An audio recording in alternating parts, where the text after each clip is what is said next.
जय हिंद दोस्तों। आज के वीडियो में हम 12वीं कक्षा के पहले अध्याय ईंटें, मनके तथा अस्थियां के 50 महत्वपूर्ण एमसीक्यू की श्रृंखला को आगे बढ़ाएंगे। इससे पहले भी इस अध्याय पर पहले वीडियो पार्ट 1 में हमने महत्वपूर्ण 25 प्रश्नों को किया था और आज हम इस वीडियो में अन्य महत्वपूर्ण 25 प्रश्नों को करेंगे। तो आइए अपने इस 25 प्रश्नों को शुरू करते हैं। तो पहला प्रश्न है, हड़प्पा सभ्यता के किन स्थलों से नहरों के अवशेष मिले हैं? Option A Shortugai, option B Kalibangan, C Rakhigarhi या डी बनावली। तो सही आंसर है इसका ऑप्शन ए शोरतुगई। अगला प्रश्न, हड़प्पा सभ्यता में पाए गए ईंटों की लंबाई, चौड़ाई और ऊंचाई का अनुपात क्या था? Option A 5:4:3, option B 4:2:1, option C 2:3:5 या ऑप्शन डी 3:4:5। तो सही आंसर है इसका ऑप्शन बी 4:2:1। हड़प्पा सभ्यता में ईंटों का एक निश्चित मानक अनुपात अर्थात 4:2:1 पर बनाई जाती थी। खुदाई में मिली अधिकांश पकी हुई ईंटें इसी अनुपात का पालन करती है। वह मुख्यतः घरों, जल निकासी प्रणालियों और शहरों की दीवारों के निर्माण में उपयोग की जाती थी। अगला प्रश्न, हड़प्पा सभ्यता में विशाल स्नानागार के अवशेष कहाँ से मिले हैं? Option A Ropar, B Mohenjo-daro, C Harappa या डी राखीगढ़ी। तो सही आंसर है इसका ऑप्शन बी मोहनजोदड़ो। स्नानागार को जिप्सम, गारे और बिटुमेन के लेप से जलरोधी बनाया गया था। यह सार्वजनिक अनुष्ठानिक स्नान के लिए इस्तेमाल होता था। इसके उत्तर में 2 प्रवेश द्वार थे और दक्षिण में एक छोटा जल निकासी द्वार था। अगला क्वेश्चन, हड़प्पा सभ्यता के संदर्भ में फ्योन्स क्या था? ऑप्शन ए एक प्रकार का आभूषण, बी एक प्रकार का पेय पदार्थ, सी एक कीमती कृत्रिम पदार्थ या डी बोले जाने वाली एक भाषा। तो सही आंसर है इसका ऑप्शन सी एक कीमती कृत्रिम पदार्थ। फ्योन्स घिसी हुई रेत और रंगीन चिपचिपे पदार्थ के मिश्रण को पकाकर बनाया गया एक कृत्रिम पदार्थ था। इसके उपयोग मनके, चूड़ियां तथा छोटे बर्तन जैसी विलासितापूर्ण वस्तुएं बनाने के लिए किया जाता था। अगला प्रश्न, हड़प्पा सभ्यता किस युग की सभ्यता थी? ऑप्शन ए नवपाषाण युग, बी लौह युग, सी कांस्य युग या डी इनमें से कोई नहीं। तो सही आंसर है इसका ऑप्शन सी कांस्य युग। अगला प्रश्न, मिट्टी से बने हुए हल के प्रतिरूप कहाँ से प्राप्त हुए हैं? Option A Lothal, B Harappa, C Ropar या डी बनावली। तो सही आंसर है इसका बनावली और चोलिस्तान ऑप्शन डी। अगला प्रश्न, मोहनजोदड़ो से लगभग कितने कुओं के साक्ष्य मिले हैं? ऑप्शन ए 500, बी 600, सी 700 या डी 800। तो सही आंसर है इसका ऑप्शन सी 700। अगला प्रश्न, हड़प्पा सभ्यता का सबसे उत्तरी स्थल कौन सा था? Option A Alamgirpur, B Daimabad, C Shortugai या डी मांडा। तो सही आंसर है इसका ऑप्शन डी मांडा। सबसे उत्तरी स्थान मांडा, तो वहीं पे सबसे दक्षिणी स्थान दैमाबाद था। और सबसे पूर्वी स्थान की बात करें तो ये आलमगीरपुर था और सबसे पश्चिमी स्थान कोटद्वार था। अगला प्रश्न, शिल्प उत्पादन का एक प्रमुख केंद्र कौन सा था जो पूरी तरीके से मनके बनाने और शंख की कटाई के लिए प्रसिद्ध था? ऑप्शन ए मोहनजोदड़ो, बी चहुंद्रो, सी शोरतुगई या डी राखीगढ़ी। तो सही आंसर है इसका ऑप्शन बी चहुंद्रो। अगला क्वेश्चन, हड़प्पा बाट किस पत्थर से बनाए जाते थे? ऑप्शन ए सिलखड़ी, बी चर्ट, सी तांबा या डी चूना पत्थर। तो सही आंसर है इसका ऑप्शन बी चर्ट। अगला क्वेश्चन, शंख से बनी वस्तुएं जैसे कि चूड़ियां के निर्माण के लिए विशिष्ट केंद्र कौन सा था? ऑप्शन ए नागेश्वर और बालाकोट, बी लोथल और चहुंद्रो, सी हड़प्पा और मोहनजोदड़ो या डी राखीगढ़ी और बनावली। तो सही आंसर है इसका ऑप्शन ए नागेश्वर और बालाकोट। अगला क्वेश्चन, हड़प्पा सभ्यता में किस स्थल पर जल संचयन के लिए जलाशयों का उपयोग किया जाता था? ऑप्शन ए कालीबंगा, बी बनावली, सी धोलावीरा या डी रोपड़। तो सही आंसर है इसका ऑप्शन सी, धोलावीरा। धोलावीरा में कई बड़े पत्थरों से बने जलाशय मिले हैं जो शहर के चारों ओर स्थित थे।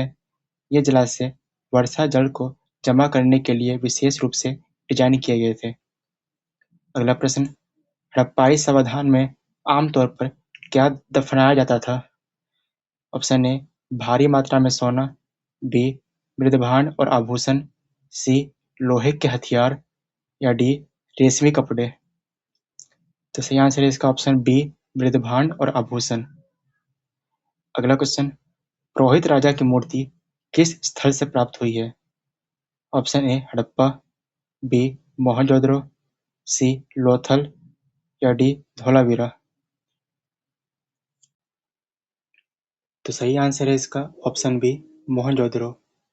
अगला क्वेश्चन, हड़प्पा सभ्यता की नगर योजना किस पद्धति पर आधारित थी? ऑप्शन ए, वृत्ताकार पद्धति, बी, ग्रिड पद्धति, सी, त्रिभुजाकार पद्धति या फिर डी, इनमें से कोई नहीं। तो सही आंसर है इसका ऑप्शन बी, ग्रिड पद्धति। अगला प्रश्न, किस पुरातात्विद ने 1944 में एएसआई के महानिदेशक के रूप में कार्यभार संभाला और खुदाई में वैज्ञानिक पद्धति अपनाई?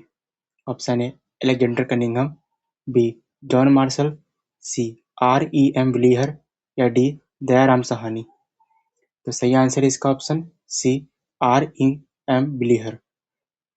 अगला क्वेश्चन, हड़प्पा सभ्यता के लोग किस जानवर से परिचित नहीं थे या इसके प्रमाण दुर्लभ है? ऑप्शन ए, बैल, बी, हाथी, सी, घोड़ा या फिर डी, भेड़। तो सही आंसर है इसका ऑप्शन सी, घोड़ा। अगला, हड़प्पा में नीले रंग के कीमती पत्थर राजवर्त को कहाँ से मंगाया जाता था? Option A, Lothal, option B, Shortugai, option C, Kalibangan या डी, दक्षिण भारत। तो सही आंसर है इसका ऑप्शन बी, सोर्तुगई। अगला प्रश्न, मेसोपोटामिया के लेखों में मगान शब्द का किस क्षेत्र के लिए उपयोग किया गया था? Option A, Harappa, B, Oman, C, Bahrain या डी, राजस्थान। तो सही आंसर है इसका ऑप्शन बी, ओमान। अगला, हड़प्पा हड़प्पावासी कार्नेलियन यानी लाल रंग का पत्थर कहाँ से प्राप्त करते थे? Option A, Lothal, B, Rajasthan, C, Afghanistan या डी, दक्षिण भारत। तो सही आंसर है इसका ऑप्शन ए, लोथल। अगला प्रश्न, 1924 में पूरी दुनिया के सामने सिंधु घाटी सभ्यता की खोज की घोषणा किसने की थी? Option A, R D Banerjee, B, sir John Marshall, C, S R Rao या फिर डी, दयाराम साहनी। तो सही आंसर है इसका option B, sir John Marshall. अगला प्रश्न, कार्नेलियन मनकों का लाल रंग कैसे प्राप्त किया जाता था? ऑप्शन ए, रंगकर, बी, रसायनों का प्रयोग से, सी, प्राकृतिक लाल मिट्टी से या फिर डी, पीले रंग के कच्चे माल को आग में पकाकर। तो सही आंसर है इसका ऑप्शन डी, पीले रंग के कच्चे माल को आग में पकाकर इसका रंग प्राप्त किया जाता था। अगला, मेसोपोटामिया के किन ग्रंथों में दिलमुल किसे कहा गया है? पहला, बहरीन द्वीप को, बी, हड़प्पा क्षेत्र को, सी, तांबे के पहाड़ को या फिर डी, एक प्रकार का नाव को। तो सही आंसर है दिलमुल शब्द का उपयोग ऑप्शन ए, बहरीन द्वीप के लिए किया गया है। अगला प्रश्न, किस स्थल पर युगल समाधान या फिर एक साथ दो लोगों को दफनाने के प्रमाण मिले हैं? Option A, Harappa, B, Lothal, C, Mohenjo-daro या फिर डी, कालीबंगा। तो सही आंसर है इसका ऑप्शन बी, लोथल। अगला प्रश्न, कनिंघम का भ्रम किससे संबंधित है?